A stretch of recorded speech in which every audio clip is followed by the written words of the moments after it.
I think we focus too much on what it will be and less on like, okay, here's what it can actually do. And here's what it's not so good at yet. And here's how you should react to that. This latest story out of Taco Bell, they're sort of pumping the brakes a little bit on their voice AI drive-thru. And I love that approach. Like that's how we should approach this as a tool that is still new and it's moving really fast and no one really knows, especially in restaurants, what the best way to use this is.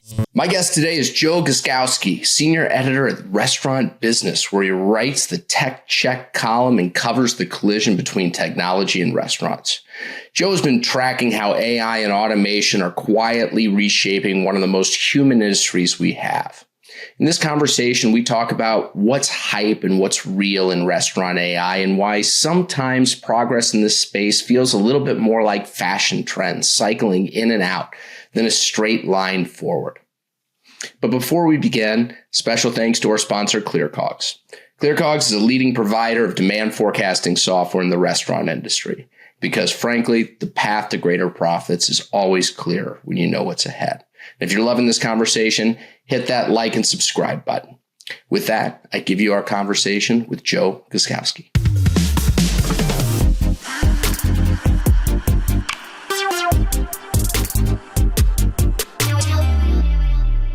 Joe, good having you on. Thanks for coming, man. Thanks for having me. All right. So you teased me ahead of this about this AI series you're doing, kind of This American Life on AI. I got to know, give me the rundown. What are you doing? Yeah. So we're doing a big podcast series on restaurant AI, talking to a bunch of people, including you, Matt, about, where AI is having the biggest impact in restaurants and where it might be headed in a few years.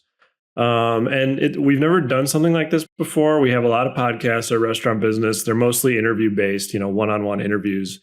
And this is going to be more of a narrative story across multiple episodes, diving into this big, complicated, fascinating topic that is AI. So we're super excited about it. It should be out within the next couple months, I think. Nice. Who you got? Who's on the lineup? We've got Bruce from Torchy's, Craig Miller, who helped overhaul Sonic Drive-In's tech stack.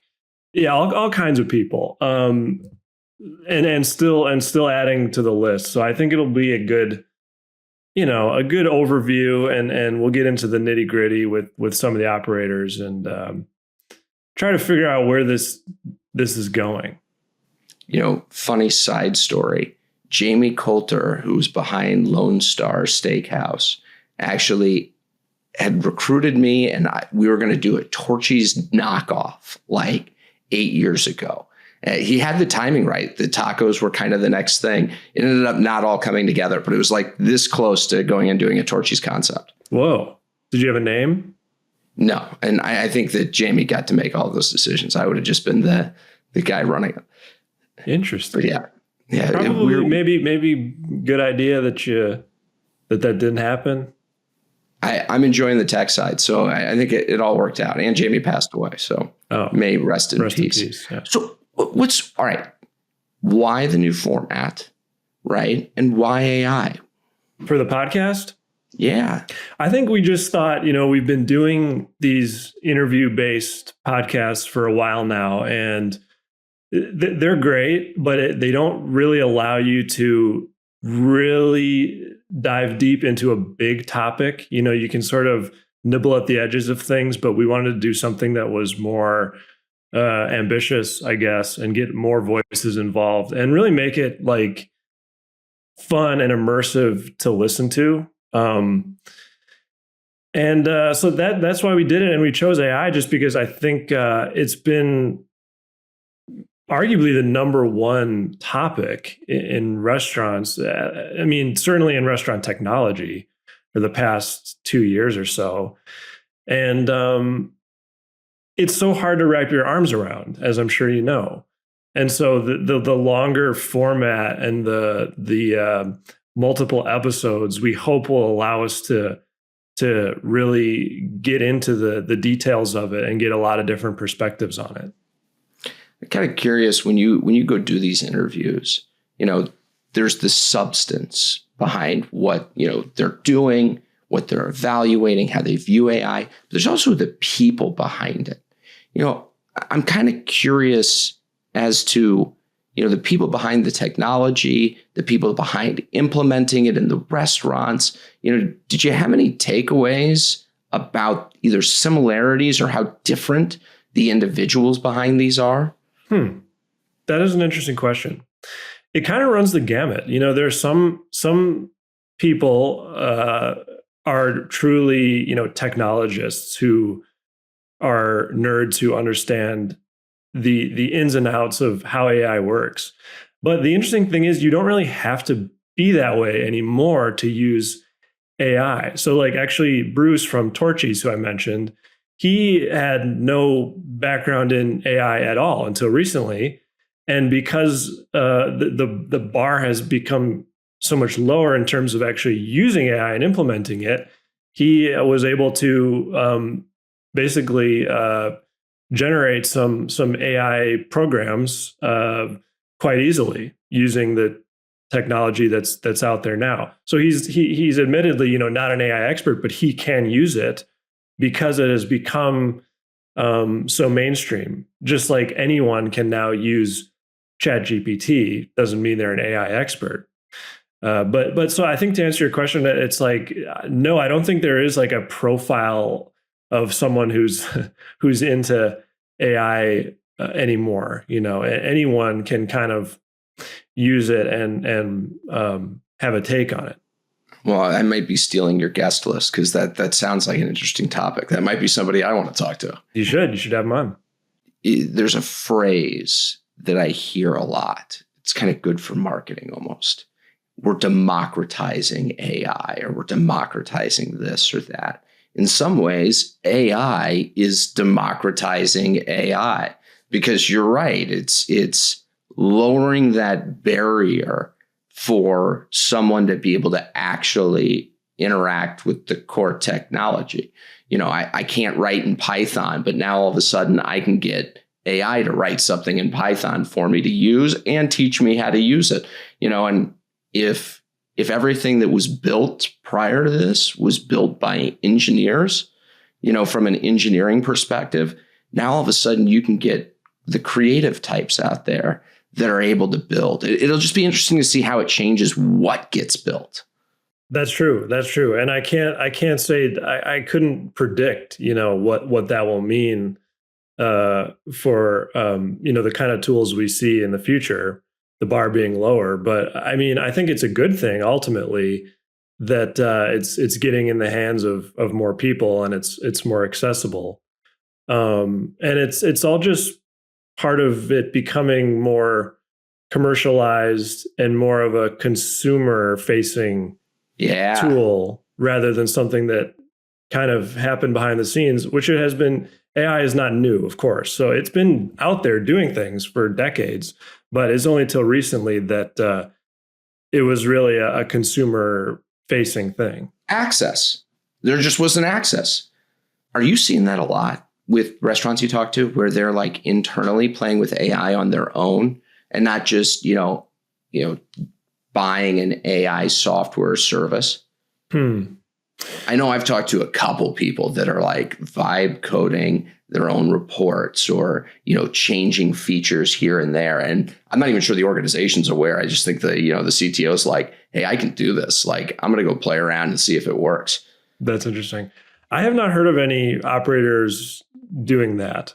Mostly they seem to be just using the tools they're given. But yeah, I'm sure that'll happen. There's some especially the bigger chains where, they have the sophisticated IT departments. See, I'm going the other way. I think the sophisticated IT departments are the ones that are like, whoa. We are not putting some AI generated code in our system. Like, we have a lot to lose. What I see, I have a friend, Tim Martin, just opened up a great salad fresh concept. Single unit owner operator. He's got Olo set up as his basically POS. He got a web hook into Olo so he could pull data out. And I got a call like 48 hours before he opened. And he's like, I'm struggling with, this one thing. I can't get ChatGPT to generate this code. And, I told him to use Claude. It got fixed pretty quickly because Claude does a better job. But he was basically building a back of house system. I mean, it wasn't anything like too intricate, but, if I have this many different bowls ordered, how many ingredients would I use? Right. And, now he's got reporting on there. Like, he can just do that. You know what I mean? Like, there's no one stopping him. He has, I think, Sora, or maybe it's ChatGPT's image generator. I always want to say Sora. I think that's their videos. Like generating the images for the food, right? Like, you probably get sued if you're McDonald's, but if you're a smaller operator, you can just do this stuff. You can be innovative. Yeah, that actually brings up a good point about AI, which is that unlike other technologies that tend to start at the big chains and then eventually make their way into the mom and pops, AI has had more of a blanket adoption. Like, I feel like the taco place down the street is maybe just as likely to be using it in some way as Taco Bell, because there are so many applications for it. And like we said earlier, anyone can use it. And so it sort of breaks this rule of like tech having to take its time, the adoption curve starting big and then making its way down to the smaller operators. It's different in that sense. Yeah, by the time the RFP is written for, the big brand, not only has the technology changed, but there's 8 new companies that have launched new versions of it. Like, it's almost out of date. Being able to be nimble and innovative, like, goes a long way. Yeah. And it gives maybe the smaller operators an edge here when it comes to, implementing this stuff. Well, and it's kind of a growing trend. I get a lot of people that ask me, oh, well, the big brands, they have, all the best technology, and, the small brands always kind of get what's left over. I'm like, that's not really the case anymore. In some ways, a lot of the bigger brands are locked into legacy POS. They're locked into a legacy back of house software. They, have standardized. And so a change is this massive, undertaking. And all of a sudden Toast came out in these cloud-based platforms where I now have a marketplace that I can just try different applications that are all tied in together. It almost feels like, even before AI, the little guys were almost able to get better technology than some of the big brands. Oh yeah, I agree. I think a lot of the innovative restaurant brands tend to be like those medium ones that they have the resources and the budget to do some interesting things, but it doesn't take them so long to roll it out and scale it and get everyone on board. So yeah, that's kind of the sweet spot. It seems for technology innovation. All right, so I got a weird question for you. I imagine that, covering restaurants and restaurant technology, gives you a very interesting perspective. We're always just improving. So we're getting a new POS that's replacing a cash register, and then it's cloud-based. Is it like fashion where you sit there and you watch the industry and say, these things all just rhyme with each other. It's some things are coming in, some things are going out. Sometimes it's about revenue and there's something new to push revenue. Sometimes we get more into efficiency, but it's just, it's recycling, it's rhyming constantly.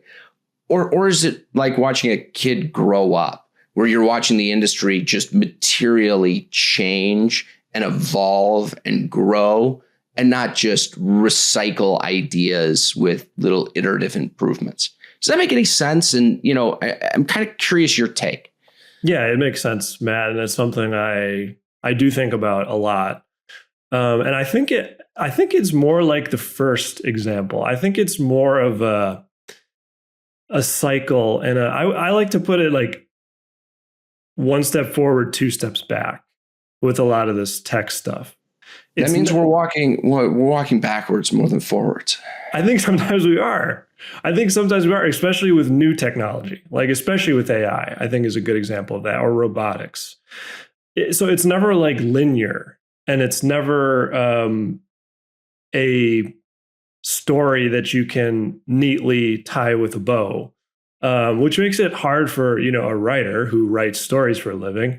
But I think it's just how life works. Actually, like it's like you make progress in one part of the business. You make progress with AI in one use case, but at the same time, another example of AI is struggling or not working. And so you can't just use broad generalizations about technology or the restaurant industry in general. What I'm kind of hearing though is like, okay, you've got robotics, you've got agentic AI agents, you've got voice AI, you've got, predictive analytics, all of these things kind of converging at once. It still feels iterative. It doesn't feel like a seismic shift or, a change in what a restaurant is or what a restaurant's becoming. It's iterative. Don't get me wrong. It's moving forward, but it's not linear. It's not only moving forward. It's different pieces moving at different speeds, and sometimes they falter and sometimes they succeed. And the broad arc of history bends towards justice. No, is that an Obama quote? I had no idea. But no, so that's helpful, because if you take that viewpoint, right, then history or the future should rhyme with the past, right? So, looking at the past and looking at where we're at right now with AI, how do you see, based on the past, the future playing out with this? Oh, man. Well, that's like $1 billion question. Well, that's why I'm asking it. I think it will follow the pattern I just laid out. There's going to be some successes and there's going to be some failures. And in 5 years, we're going to be further ahead than where we are now, but it's not going to be a straight line. And we're not going to talk about it the same way we do now. And no one, for some reason, when it comes to AI, people are prone to make sort of proclamations or predictions that are sort of these sweeping forecasts. Like it's going to be, forecasting the future, it's a difficult art. you know that better than anyone. But I think there's this tendency to want to make sweeping proclamations about what AI will be. Like it's the next internet, it's the next industrial revolution. And I think that it's going to end up being more like a very useful tool to put in your toolbox alongside of the other things you need to run your business as a restaurant. Yeah, I first off, that generally is true, right? There's a lot of hype. There's a lot of this is how it's going to change the world. But then I also go back to, all right, what's real? I mean, Neuralink's putting chips in people's brains so that they can, have movement in their arms or solve paralysis. You've got, rockets that are autonomously landing on, aircraft carrier type things, out in sea, cars driving themselves. In some ways, AI is doing so much real today and not doing basically anything in restaurants as of, it started to in the last 12, 24 months. But like, in some ways, it's not predicting the future. It's what is actually existing and being done today being applied to the industry. That I agree with. I think we focus too much on what it will be when no one knows, and less on like, okay, here's what it can actually do. And here's how that might impact your business. And here's what it's not so good at yet. And here's how you should react to that. And that's why, this latest story out of Taco Bell, which said last week that they're sort of pumping the brakes a little bit on their voice AI drive-through rollout. They've got it in 500 restaurants, and they've found that it doesn't work in every scenario. Okay. It's not that it's not working. Nothing works in every broadly. scenario. Yeah. Yeah. And so, they're saying, okay, maybe certain hours of the day you resort to the AI. Other times you got a human order taker there. They're still figuring it out. And I love that approach. Like, that's how we should approach this, as a tool that is still new and it's moving really fast, and no one really knows, especially in restaurants, what the best way to use this is. So that's where I think the focus needs to be. And we need to sort of tear down this mystique around AI as it's going to transform your whole business overnight. The Taco Bell thing shocks me. We've got a Taco Bell that does the voice AI drive-through, and I'm a big believer in Taco Bell. Love Taco Bell. Shout out to Taco Bell. Cheesy Gordita Crunch. And I like the new chicken cantina taco. That's legit too. Anyhow, so we go to Taco Bell quite a bit. I love the AI drive-through. Like, all of the pressure that you have when you pull up and there's a live person waiting for you and you feel like you're inconveniencing them, that's gone. You've got the wonderful screen that shows everything in your cart, effectively that you've ordered. And, you don't feel bad correcting the AI, where it's a human being saying, no, you put that in wrong. I wanted the cantina quesadilla, not just the regular one, right? Like, you can just, correct the AI. I mean, even pickups. So we always get when we're driving back from the airport, my wife will literally put in a pickup order and we pull up and it's just like, what's your name? My name's Kristen. Is this your order? Yes. Boom. Done. That's amazing experience. They made my Taco Bell that much better. Yeah. I think the point you made about not feeling the pressure from the AI to order is sort of under discussed, but I think that is a true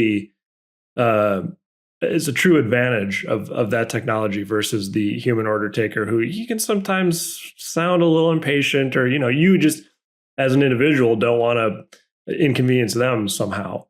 So yeah, I think the AI in the drive-thru, I am totally open to that being a long-term win for restaurants, but I think that there are times and places for it, and there's times and places where it's maybe not working so well yet.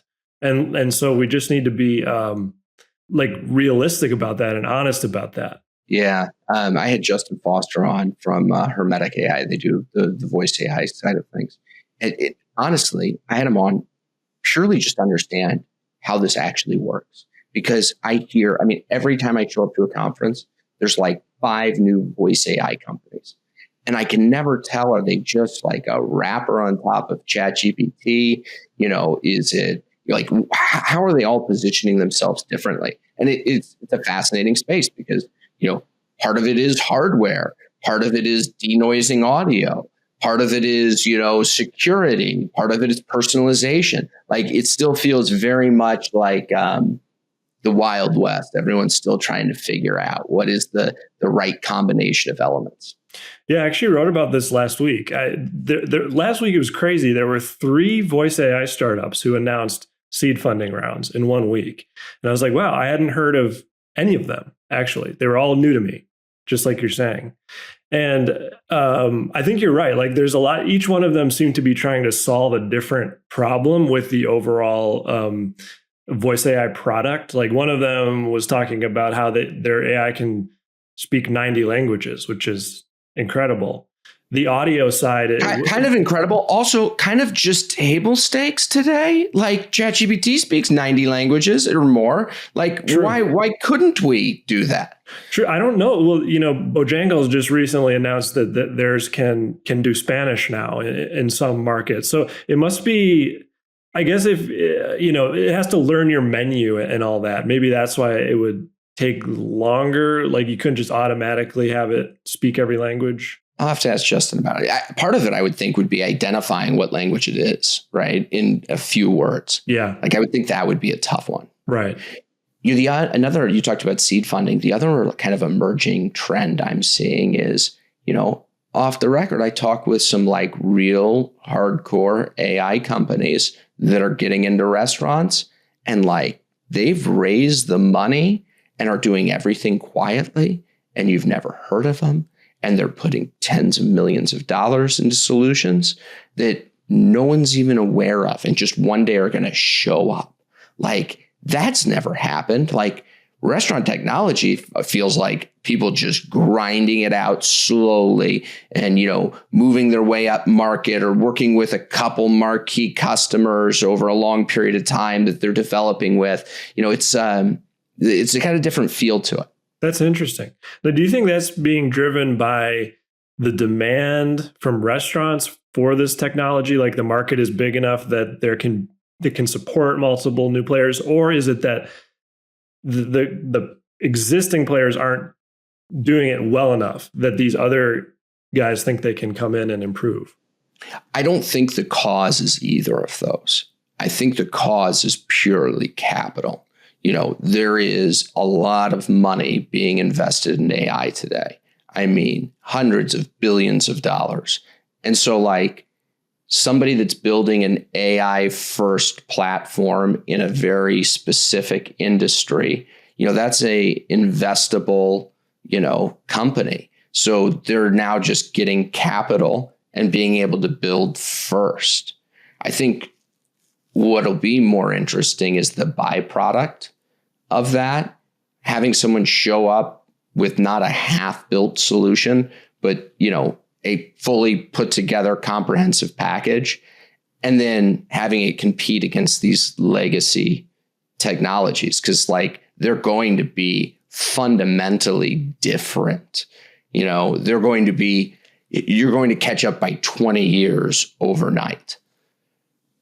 And we're not just talking about voice AI here. We're talking about entirely sort of full stack type systems. Think like an AI-based POS or AI-based, back of house, or an all-in-one AI-based system.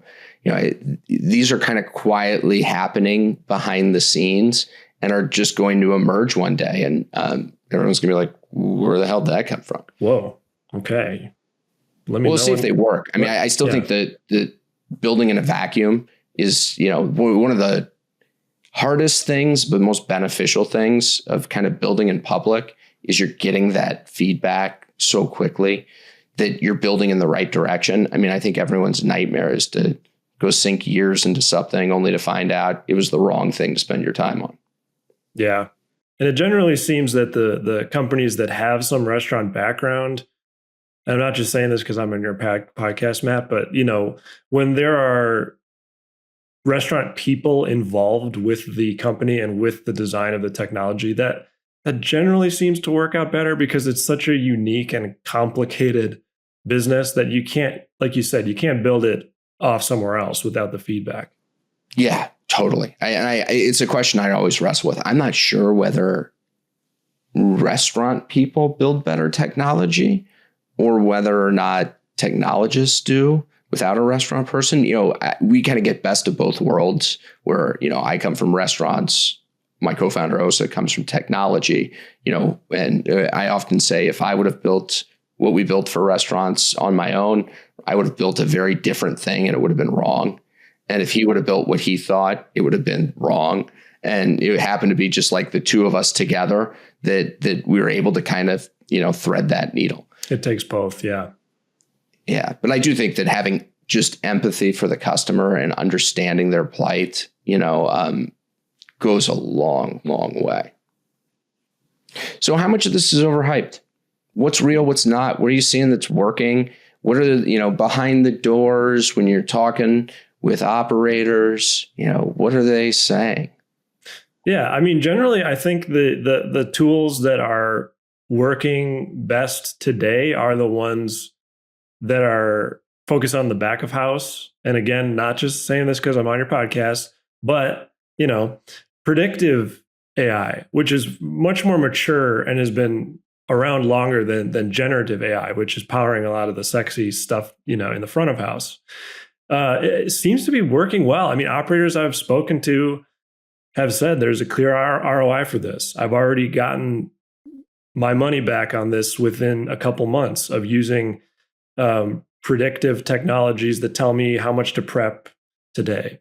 Starbucks is rolling out this AI inventory tracking system. So rather than going through with a pen and paper and counting everything in the kitchen, employees can just point this tablet and it'll count everything. And then nobody likes doing inventory, and nobody's good at counting inventory. I mean, it makes total sense. Exactly. And they said they've got this in 1,000 restaurants already. So that's a ton.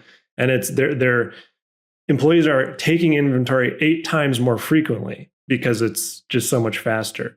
So stuff like that, it just feels like a no-brainer, and there's a lot less that can go wrong.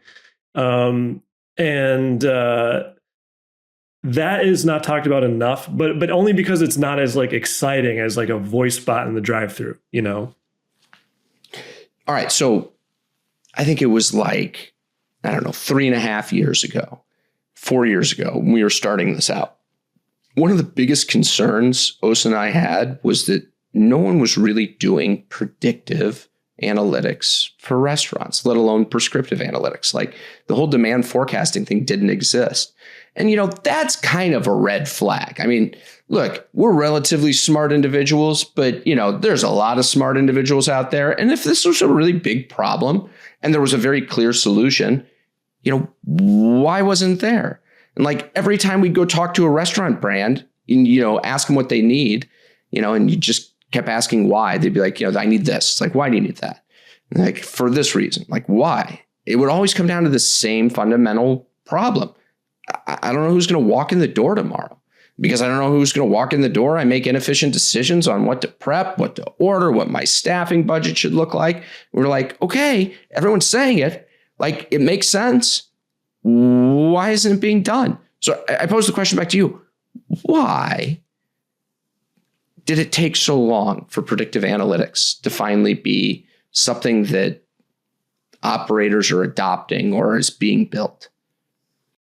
It's hard for an operator who's been doing something the same way for forever to trust a new technology is going to be able to do it better.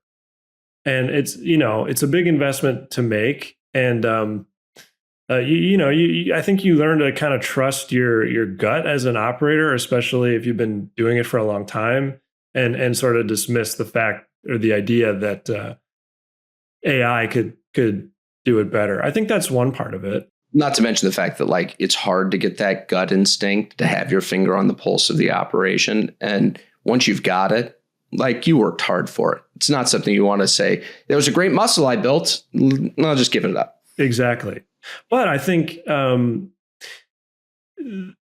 it's hard to find people that have that gut instinct anymore. I mean, it's retention is tough. You got new employees coming in who don't have the experience. And so that's where the tool makes a lot of sense. The other thing I'd say is, in response to your question, for this analytics process to work, you have to have your data kind of in order and organized. And I think that was an initial hurdle. Like you couldn't just plug this in and have it start just giving you reports. You still can. Yeah. So, and I know that's something you spend a lot of time doing is cleaning the data. Yeah. We get this question a lot where people ask, is it young operators that, want to use you because they're more open-minded? Or is it, and the old people, they're like, no, we're stuck in our ways. And it's funny. It's actually the opposite. The old people are like, if I were in every restaurant, back in my day, we knew everything and got it right because like we worked 90 hours a week. Like, if everybody could be like me, those are the ones that actually are more receptive to it because it's like, you're right. You're great. Like if they could all be like you, let's digitize you and put, 90 of you in 90 different stores. And they're like, that makes sense because the youths these days, they just don't understand. That's really interesting. Yeah. You should offer, the manager should be able to brand the tool with their name so that it gives them a little stature and recognizes their their tenure. It's a thing right now. I mean, I think it was Big Chicken. It's trying to like digitize Shaq's voice, to be the voice AI. I think Sean Walchef for Cali Barbecue has like a digital Sean. Like that stuff's cool. You know what I mean? Like it's kind of marketing and gimmicky, but it's not like you're talking to Alexa, right? It feels more purposeful, experiential in some way. Yeah. It fits with your brand. Yeah, I think that's really cool. All right. So what has surprised you most watching this whole AI wave? What caught you off guard? What was most expected? And then, most unexpected? I think the most unexpected thing is just how quickly restaurants are embracing it. Restaurants are typically known as sort of Luddites and behind the curve, 5 years behind retail on everything. But when it has come to AI, it's quickly become like the top subject at tech conferences. I mean, you look at all the companies that are popping up that specialize in this, and so that has surprised me. You'd think there'd be maybe a little more caution, and I think there is. I'm not saying restaurants are rushing into anything, but the level of interest right out of the gate is surprising. I think part of it is what you were talking about before, like the consumerization of AI. Once it's living in your daily life, you then get this weird juxtaposition between going into work and not having any of those tools and kind of saying, WTF, like, how come I can do this with my personal life? I should be able to do the same thing with my, back of house software. Yeah. What hasn't surprised me, I guess, is that it has taken, and this is what we talked about before with the 2 steps forward, 1 step back. It's following that same pattern that you see with other tech adoption, which is that it's going to take some time, and there's going to be mistakes and there's going to be failures, and AI is not any different in that sense. Yeah, I think one of the things that is going to be different, or actually, I'm not even sure it's going to be different. I don't think the jury's still out, but I want your perspective on this. Timelines, I get, it's going to be iterative. But who are they buying it from? Is this going to be AI retrofitted into legacy offerings? Because restaurants don't like to change technology. Or are you going to be buying, AI technology from AI companies? Because restaurants are pretty risk averse, especially the larger brands. They don't just go work with some new company that's not been proven out. So kind of curious, do you think that it's going to be specialized AI software built by AI companies that's going to be purchased? Or it's going to be kind of, let's say, retrofitted into, existing solutions? I tend to think it'll be retrofitted, at least early on. It'll be more like point solutions before it's fully integrated AI providers. Well, certainly the whole thesis of, things being recycled, fashion trends coming in and out, and not, a growing child that's evolving, would point to legacy systems. If things are getting recycled, that's what we've seen in the past, and that's kind of what we should expect in the future. Yeah. And I think it's just hard to, especially for smaller operators, it's hard to wrap your mind around an AI operating system. Like, it's much easier to say, okay, this tool writes my marketing copy, and I'm going to use that from now on. It's just easier to understand like what the impact of that is and what the ROI is on that versus a complete overhaul and reorganization of your business around AI. So I got the opportunity to host Sean's Rising Tides podcast on restaurant AI yesterday. I guess it would have been 3 weeks ago by the time this airs. And, one of the things that we talked about is just the fact that in restaurants, one of the things that makes it such a hard job is that when you own a restaurant, you need to be competent at financials, P&Ls. You need to be good at, competent when it comes to legal because you're constantly getting sued. You need to be able to deal with the county government and permits. You've got to be able to train, inspire. You've got to be able to handle analytics, bookkeeping, systems and procedures. You've got to be able to do the health code side of things. So you've got food science in there, like compliance. There's so much you need to know. And, for someone who's been around for 10 years, that's learned intelligence that they've learned the hard way.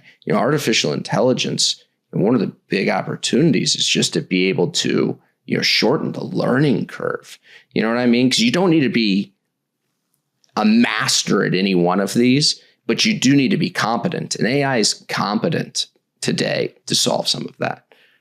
Yeah, I think one thing that gets lost in all of this AI talk, especially at restaurants, is that at the end of the day, like the most successful restaurants, the food has to be good and the service has to be good.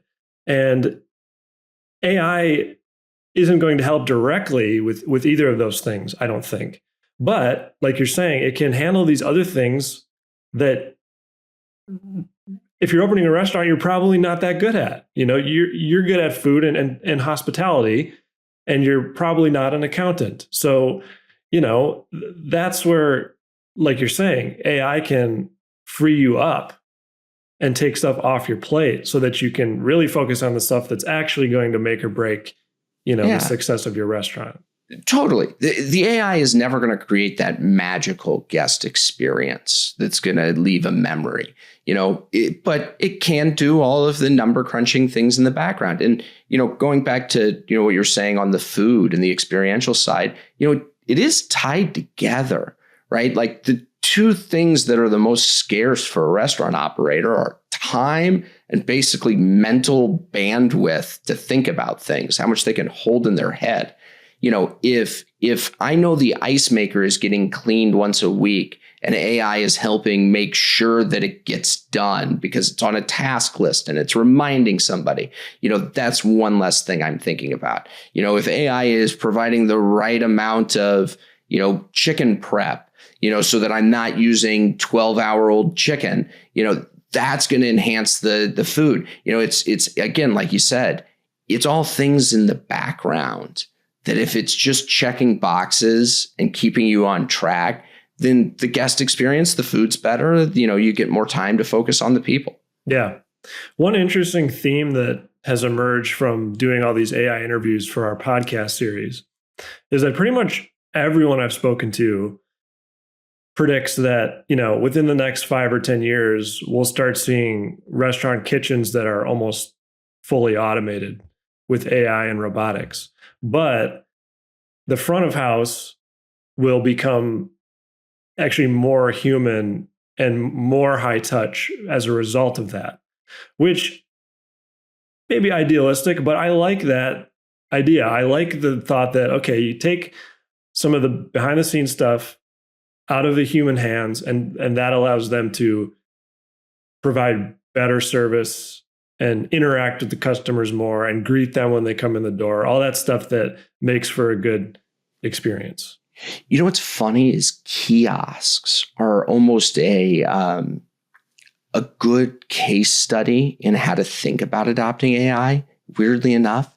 They're almost controversial, but it forces brands to decide consciously, what is my brand? What is my value proposition? Because if I want to get something done quickly and frictionless, and they don't want to interact with the staff, and they're really just trying to get their food and get out, then that might be right for me. But I got to look in the mirror and, I don't want to go to a Michelin star restaurant and order off a kiosk. I think AI will be very similar to that where, the Taco Bell example. When do I buy Taco Bell from our place? Well, it's right off the highway. I get it on the way back from the airport. In a world where I don't interact with anybody, and literally just grab my Taco Bell and go, that is enhancing my customer experience. I imagine it won't be too long before, if you have a robotic kitchen, they're going to know my GPS location so that, they fire up the food right on time so that it's, hot and fresh. I'd have zero wait and I'm home with the food for the family. Like, that's great. But if I'm the local burger shop that it needs to feel kind of, that I'm known, they see me, I'm a regular, then yeah, I'm going to invest more in the front of the house. It's interesting to see how it'll all play out. Brands will have to really think about who is it, what are they providing? Yeah, I like that. Yeah, it really forces you to look inside and think about how do you communicate your brand in a world where you might not be actually interacting with the customer as directly. I don't want to go too much into the predictive forecasting because I hate when people are pitching, they're pitching their own portfolio or whatever. But I had this really interesting, some private equity guys that do a bunch of market research, send it over on restaurant technology and what's going on. And they had this great slide of where we're at. And it was post-pandemic, we need revenue. And it was all basically third-party delivery, right? We just need to generate revenue.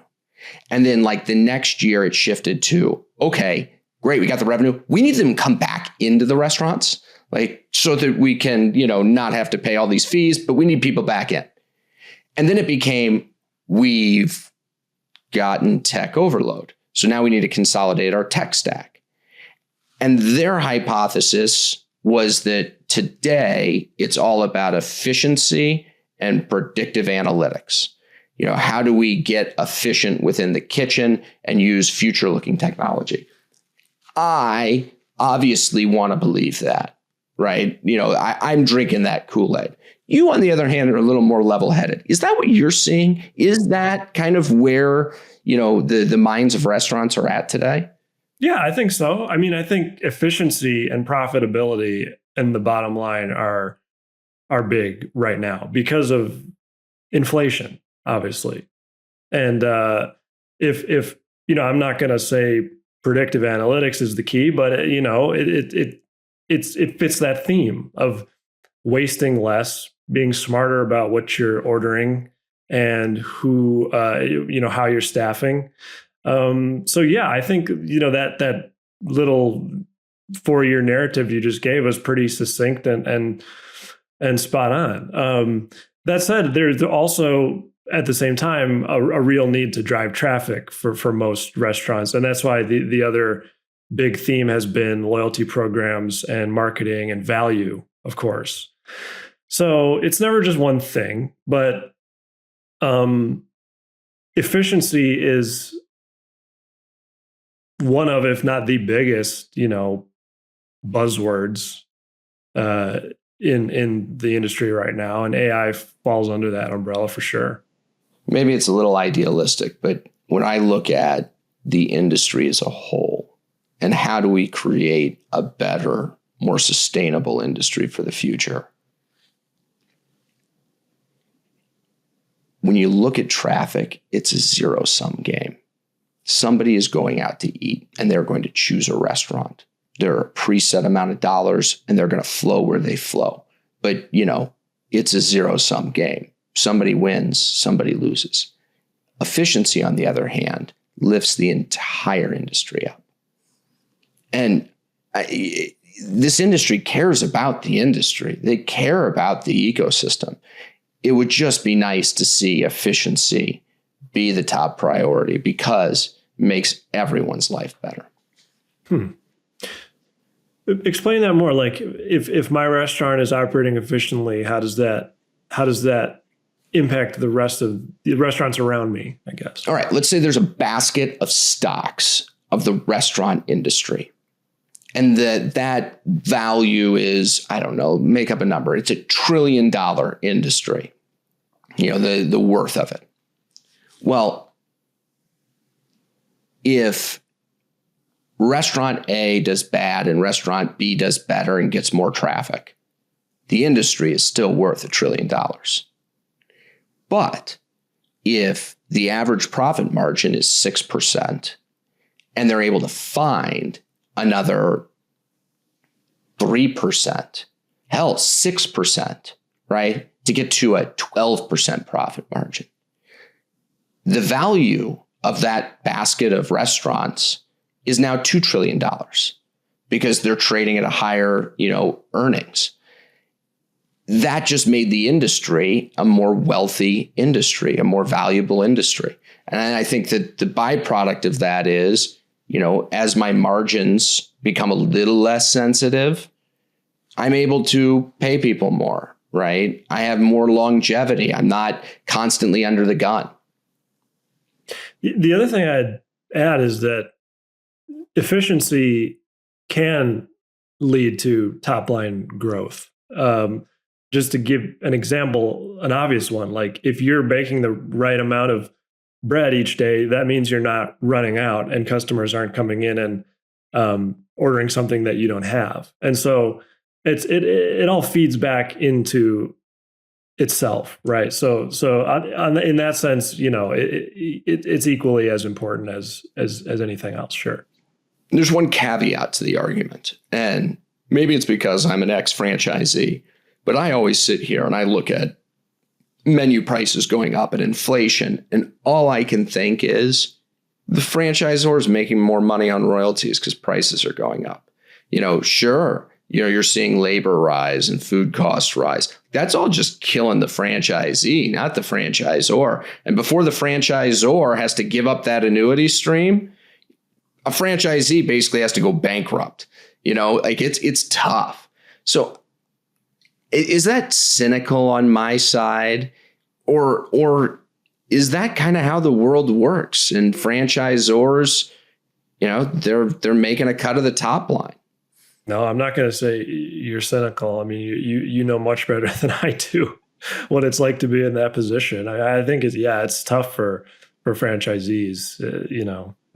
Tougher than maybe anyone else. So if you had to pontificate on why a shift towards efficiency, if it doesn't necessarily benefit the franchisor directly, indirectly it does, right? Better franchisees that are more profitable means you're going to get more franchisees, you're going to continue to grow revenues, long term.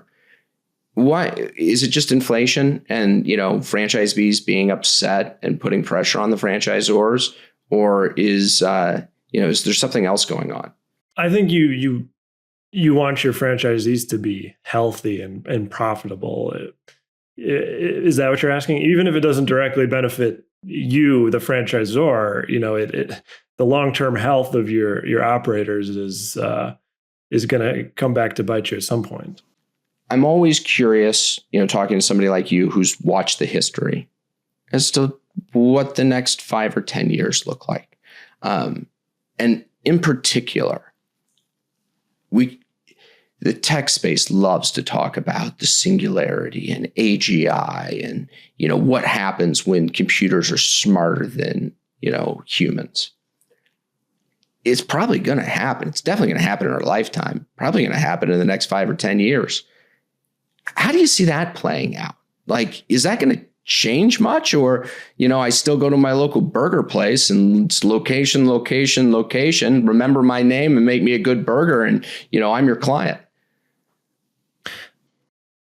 If singularity happens, if computers become, as smart as humans, I don't think it's going to have as much of an impact on restaurants as it might in other parts of our life. I think the industry understands what it is for and what people like about restaurants. And most operators, most leaders in this industry are not going to want to mess with that formula. People still want good hot food and nice service. Sometimes they want it fast, like when you're coming back from the airport, like you said, and that those use cases are there too. But generally, I think that there is going to be an effort to preserve that classic restaurant experience to a certain extent and use AI in the background to enhance that part of it if possible. That is my hope. That is my hope. And I think that I think that is going to be the reality, regardless of what happens in other parts of our society with AI. They talk a lot about different markets being recession proof or hedges against recession. There almost needs to be a phrase for AI proof. What's going to be resilient to an AI change? I think you're right. There's something very human about restaurants that probably will be maintained. Yeah. And just look at, casual dining right now is having a bit of a moment thanks to, in large part, Chili's. But it just shows you that there's still... Who thought we'd be saying that, by the way? Like, seriously, 5 years ago, did you ever think you'd utter that phrase? Chili's is saving the index. It's crazy. But it just goes to show, people still want to go out to eat. It's fun. And despite the rise of delivery and the demand for convenience, there's still something essential about that experience that, shouldn't go away. Not to mention a bit of nostalgia and, fashion, what's in, what's out. I grew up going to Chili's. It would almost be nostalgic for me to go back to a Chili's today. Exactly. Yeah. I had Danny Klein on a month or two ago. And, one of the things we talked about, and I'm curious to your take, is, journalism today. AI is also, changed a lot of how we consume information or how we write information. I could get on and say, I want to write an article and I want it to sound like Joe. Go read all his articles and make it sound like him. How do you feel about, AI in the journalism space? Well, I don't like it. I don't like the idea of a robot taking my job or the thought that it could do what I do better than me. I don't think it can right now. I don't think it's even close to replacing real journalism where you have to go out and talk to people and uncover new information that isn't already out there. I'm not that worried about it at the moment. I think it is already having negative impacts on the way people consume news, though, because of what it's done to search engines. And that's not great, and I don't see a whole lot of good solutions for that right now. The quality content is no longer has the value it once did. And that sucks, to be frank. All right. Well, let me steel man the other side of that. So, I hear it from our developers when we started bringing in AI.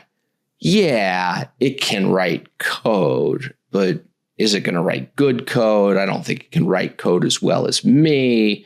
This isn't the future. It's going to screw things up. And it's making everything worse. And, pretty quickly they learned, okay, this is really good and really helpful and allows me to iterate much quicker. I sit there and look at the writing side of it. And while I agree that it is not good, if you were to say, write me an article that's interesting in restaurant technology, it's not good at coming up with the idea, right?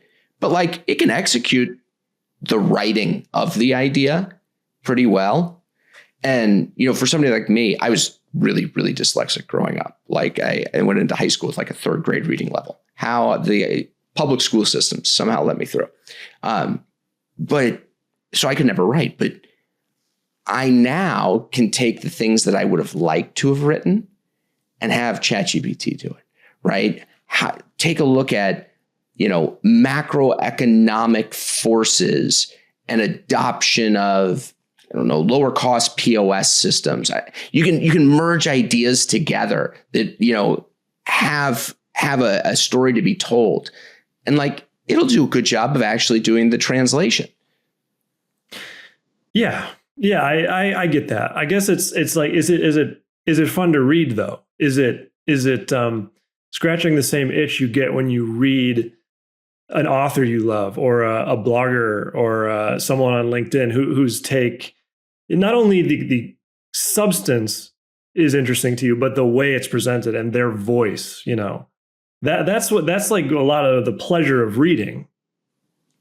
Well, so the reason I asked is the question that I'm wrestling with is what journalism looks like in the future, and whether you, as a journalist, are an idea person that is coming up with kind of the zeitgeist of today and being able to talk about it, or are you a writer and your job is to write in your style? But it's not necessarily just the idea. I always think of myself as a writer first. And that's always been my passion and, why I got into this industry in the first place. But you also have to be kind of an idea man. And that part doesn't come as naturally to me, especially as a journalist.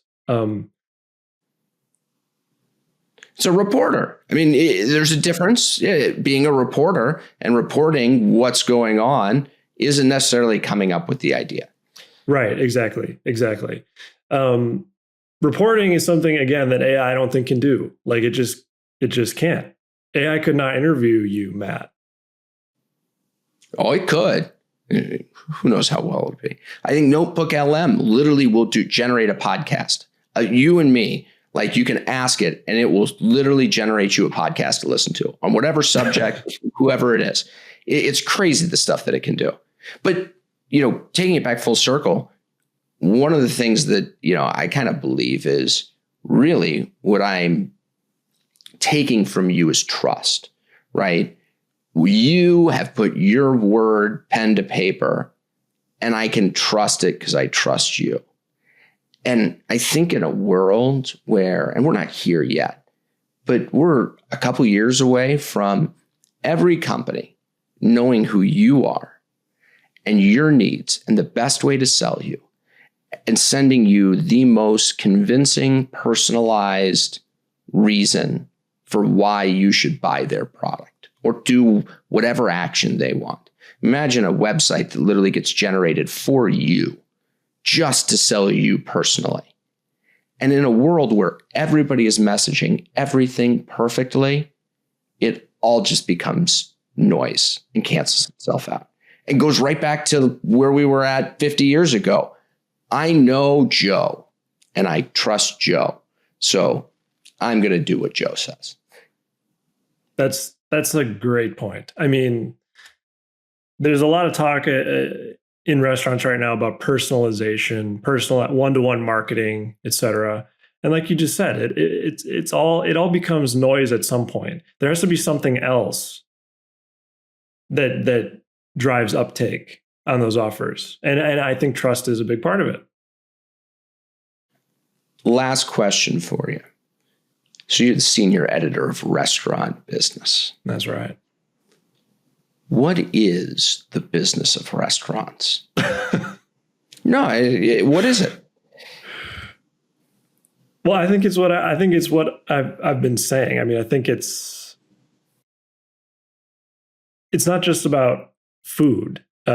It's about this experience and feeling that you can't get anywhere else. You can get food from other places.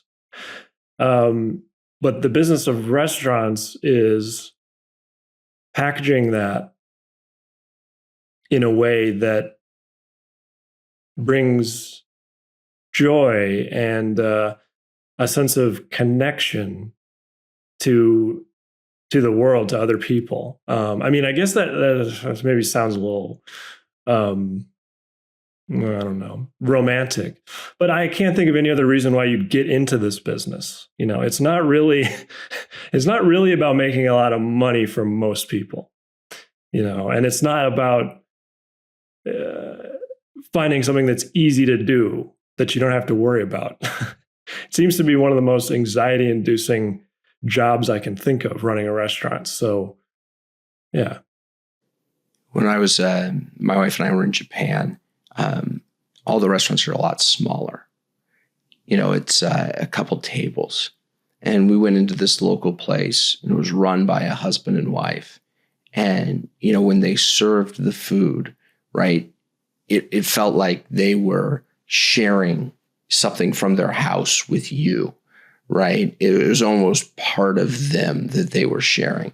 And it does feel like, the best expression of a restaurant doing it right is them sharing themselves. This is who I am, an expression of who I am, and I'm sharing it with you. And like that gets felt on the other side. You know what I mean? Exactly. Isn't it funny that the best restaurant experiences tend to be the ones where you feel like you're at someone's house? Yeah. Or feel somewhere, right? Yeah. Somewhere different. I another stupid Japanese story, but we were sitting at the sushi bar and, no one spoke English. And I used Google Translate to ask the guy, which fish was, freshest or something like that. And someone said it was the salmon. And I typed in are you just trying to sell me the shitty old fish, or is the salmon actually good? And showed it to them in Japanese, and they all started laughing. And we bought them some sake, and it was one of those you felt like you belonged, and they were enjoying it, and we were enjoying it. It's still that's what I remember. Do I remember the salmon? Actually, no, I don't. But I do remember that moment. Yeah. Yeah. And where else can you get that kind of experience? I mean, it tends to happen over food somehow. Yeah.